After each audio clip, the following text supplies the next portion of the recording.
नमस्कार दोस्तों, जय हिंद। आरसीबी की जीत से हम सब बहुत खुश थे, लेकिन सरकार की नाकामी की वजह से यह जश्न पूर्ण रूप से मानव त्रासदी में बदल गया और सबकी अश्रुधारा बह निकली। इसके तुरंत बाद ही विराट कोहली का इमोशनल स्टेटमेंट आया, एब्सोल्युटली गटेड शब्दों से परे हूं। लेकिन क्या दोस्तों, विराट के अलावा किसी और ने जनता से माफी मांगी? आई थिंक कोई जवाबदेही नहीं, जीरो अकाउंटेबिलिटी। आरसीबी के मैनेजमेंट ने कहा हम आयोजन करता नहीं थे, सरकार ने कहा हमें तो पता ही नहीं था इतनी भीड़ आ जाएगी, बीसीसीआई चुप है। तो दोस्तों फिर जिम्मेदार कौन है? क्या फैंस जिम्मेदार हैं? क्या फैंस का कसूर है? ये वही फैंस है दोस्तों जो हर साल कहते हैं इस साल कप नाम दे। टिकट नहीं था, फिर भी जश्न में शामिल होने पहुंचे, बस एक झलक विराट की और उसी जुनून में जान हाथ धो बैठे। तो क्या हुआ था? 4 जून 2025 का दिन था, चिन्ना स्वामी बेंगलुरु का स्टेडियम था। आरसीबी की पहली आईपीएल ट्रॉफी जीतने के बाद विजय जुलूस निकाला गया। मॉर्निंग 6 बजे से ही लोग स्टेडियम के बाहर जुट गए और भीड़ 1,50,000 से ज्यादा पहुंच गई, जबकि उस स्टेडियम की क्षमता दोस्तों केवल 35,000 है। और 12 बजे के करीब दोपहर में ही एंट्री गेट से धक्का मुक्की और भगदड़ मच गई दोस्तों, और 11 लोगों की मौत हो गई और 50 प्लस घायल हो गए। तो दोस्तों आरसीबी विजय रैली में भगदड़ क्यों हुई? इसके लिए जिम्मेदार कौन है? सरकार इसे क्यों संभाल नहीं पाई? इसको समझते हैं गहनता के साथ। पहला, योजना की कमी, प्लानिंग का पूरी तरह अभाव था। सामान्यतः ऐसे आयोजनों में क्या होना चाहिए? Crowd estimation and control strategy होनी चाहिए, emergency medical response planning, entry and exit gate allocation, barricading and police force deployment होना चाहिए, लेकिन वहां पे नहीं था। बेंगलुरु में क्या हुआ? किसी भी स्टैंडर्ड क्राउड कंट्रोल का प्रोटोकॉल का पालन नहीं किया गया। भीड़ को कहां खड़ा होना है, कौन से गेट खुले होंगे, यह जानकारी भी सार्वजनिक नहीं की गई थी। यहां तक कि दोस्तों स्टेडियम के अंदर कोई आयोजन था ये भी नहीं पता था, ये भी स्पष्ट रूप से गवर्नमेंट द्वारा नहीं बताया गया था। What is the fact? IPL जीत की सूचना पहले ही थी, लेकिन रैली की अनुमति और सुरक्षा योजना आखिरी 24 घंटे में बनी, जो इतने बड़े आयोजन के लिए हास्यप्रद थी दोस्तों। तो जानकारी का अभाव। दूसरा सबसे इंपॉर्टेंट था poor and no public communication.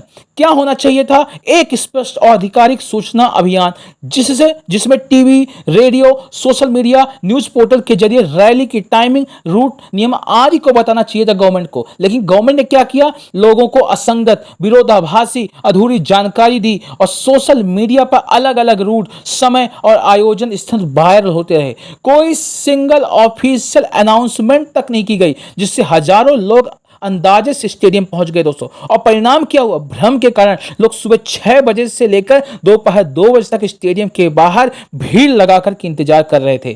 तीसरा, भीड़ नियंत्रण में विफलता। पूर्ण रूप से क्राउड कंट्रोल में बैंगलोर की गवर्नमेंट, कर्नाटका की गवर्नमेंट फेल रही। होना क्या चाहिए था? Perimeter based entry zones, token pass distribution system, minimum 1 police पर 100 attendee ratio, dedicated women and child safe zone, से सब चीजें कोई व्यवस्था करनी चाहिए थे। बट क्या हुआ? करीब 1.5 लाख लोग स्टेडियम की ओर बढ़े, लेकिन किसी तरह की भीड़ नियंत्रण व्यवस्था नहीं थी। पुलिस बल संख्या में बहुत कम थे। कुछ रिपोर्ट्स के अनुसार सिर्फ 300 से 400 पुलिसकर्मी तैनात थे।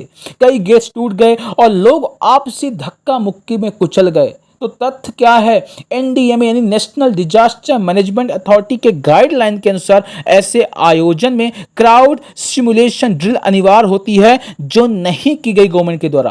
तो आखिरी वक्त में बदलाव, लास्ट मिनट चेंज, जो उन्होंने पूरी रैली का ऑर्गेनाइजेशन किया, लास्ट मिनट में चेंज कर दिया। क्या होना चाहिए था? आयोजन की सारी जानकारी कम से कम 48 घंटे पहले साझा करनी चाहिए थी। क्या हुआ? पहले यह कहा गया दोस्तों कि जुलूस स्टेडियम से शुरू होगा, फिर क्या कहा गया?